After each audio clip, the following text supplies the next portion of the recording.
Now, I know I've been talking a lot about requels, reboots, and sequels, and how Netflix is kind of buying up all these IPs and trying to bring back great shows and movies and trying to capitalize on IPs that kind of dwindled in the test of time. Now, today's news is nothing new. As we all know, Netflix has a multi-picture deal with Adam Sandler and Happy Madison Productions, and it is announced that they are moving forward with Happy Gilmore 2. Now, personally, I loved Happy Gilmore. I mean, I loved that movie when I was a kid. I saw it growing up countless times. It's a classic Adam Sandler movie. Now, originally when I read this news, I was more the less pissed because I feel like they were just, again, buying up these or using these old IPs and trying to capture nostalgia and just really trying to piggyback off what Hollywood's doing with these unnecessary remakes, requels, and sequels. And it's just kind of getting out of hand. But the more I thought about it, I'm actually kind of excited for this. I'm going to try to stay on the positive side of things because I loved Happy Gilmore. And again, like I said, Adam Sandler has a multi-picture deal with them. And honestly, I think him going back to his roots and bringing back some of his old characters and stories might actually work out. Because not all of his films he's been doing with Netflix have been great or even good. I mean, for the most part, I like the murder mystery movies. They were actually decent. They were fun. Again, he had like the Halloween special. I'm not a big fan of that one. I mean, he has some hits or misses. Well, he has some decent films and then some misses. But I feel like this one could work. It could work as a long shot. But again, you have sequels that were made 20 years later, 30 years later, and were fantastic.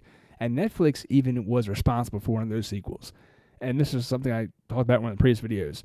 And that is Beverly Hills Cop, Axel F. That movie, without question, honored the series so well. It actually, in my opinion, was way better than the third film. It's up there with the first and second film. I personally could not stand the third film. I love the first one, love the second one, and then I saw the third one, and I was just beyond words in disappointment because of how bad it was. And I feel like they just kind of dishonored the franchise and they just made that movie as a cash grab. And then that was like, I think in 1990, maybe 91, they made Beverly Hills Cop 3.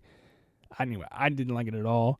And then new one came out and I think it was fabulous. It definitely did right to the storyline and the characters, and it really captured what was so great about the first two films.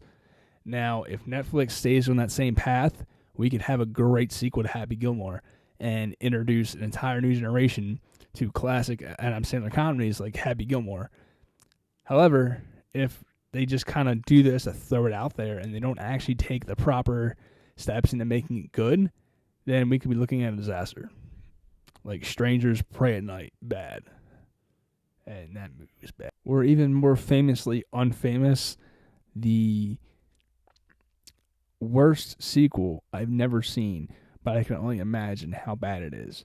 And that is Blackthorn, a sequel that came out in 2011, and it was a sequel to Butch Cassidy and the Sundance Kid from 1969. Now, if you've ever seen Butch Cassidy and the Sundance Kid, which I have a few times, again, a great film, but the ending, the entire ending of Butch Cassidy and the Sundance Kid is that they die in a shootout. Now, why are you going to go like 40 years later and make a sequel where Butch Cassidy lives? That just doesn't make any sense. I mean, I guess if you made the setting shorter time frame, then he would still be about the right age. But again, why? There's no reason for that. If they pull this off, Happy Gilmore 2, I mean, not the Butch Cassidy's trash, that is that.